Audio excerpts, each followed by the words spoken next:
everyone, I'm Blanche with Feast in the Middle East, and I decided to do a video about a blog entry that got so many responses, I decided to create a video for it. Puff pastry with figs, mascarpone, honey, and almonds. It is deceptively simple, yet so elegant and so fancy that I'm going to serve it for brunch for guests that are coming in just a couple of hours. And it's not going to take me a long time to prepare at all. Because I have a secret, I'm using ready-made puff pastry. I've had brunches many times in the past, and if I ever want to buy pastry, I look at the ingredients. It's like 2 paragraphs long of ingredients I cannot pronounce. I don't know what they are. They seem kind of toxic. So be careful of the kind of puff pastry you buy. Make sure that the ingredients are really clean and easy to pronounce and recognizable to you. What you have to do with puff pastry is let it thaw overnight. And you don't even need to roll out. It's so easy. You don't even need to roll out this dough at all. Now this already comes separated just a little bit. I'm going to cut this into squares.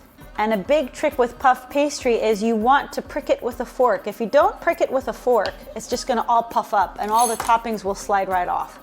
And to ensure that the edges are nice and strong, you just wanna fold them in like this. So all the edges. I'm just gonna use a standard 8-ounce container of mascarpone. I let it sit at room temperature so that it's easier to blend.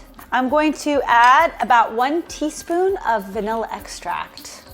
That's gonna make this come alive. I'm going to add 1 egg.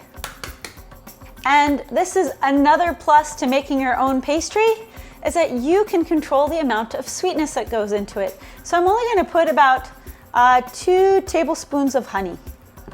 So I'm just going to stir this all together until it's well incorporated. Look at how beautiful that looks. It almost looks like a custard. I would dive into it right now if it didn't have an egg in it that I have to cook. But this is going to be the base of our pastry. It's like a cheese pastry. Okay, so we're just going to put a spoonful in the middle of each one like that, about a tablespoonful. If you have some left over, you can freeze it. It freezes really well.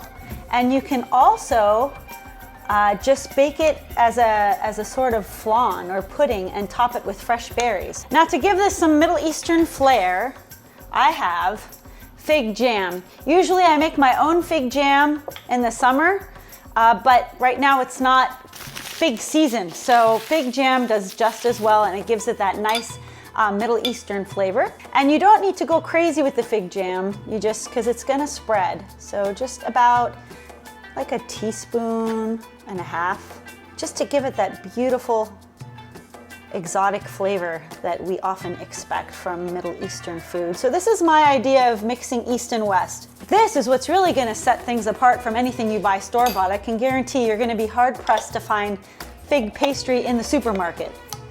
So what I'm gonna do is I'm going to bake this at 400 degrees for about 20 minutes. But keep your eye on it. It might be ready before that. It might be ready by 15 minutes. And when it's all done, it looks like this. What I do is I sprinkle slivered almonds on the top, just like that. You don't want to bake it with the almonds. You put the almonds on last. And you end up with this beautiful pastry that has the mascarpone on the bottom and the figs on top, and it is heavenly.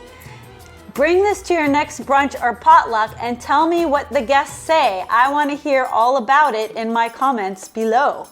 Thank you for joining me on Feast in the Middle East. For more recipes, go to feastinthemiddleeast.com, go to youtube.com/BlancheTV, or you can hit me up on Facebook at Blanche's Feast in the Middle East. Until next time, sahtain.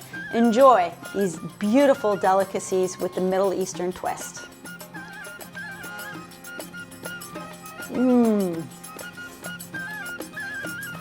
I've died and gone to heaven.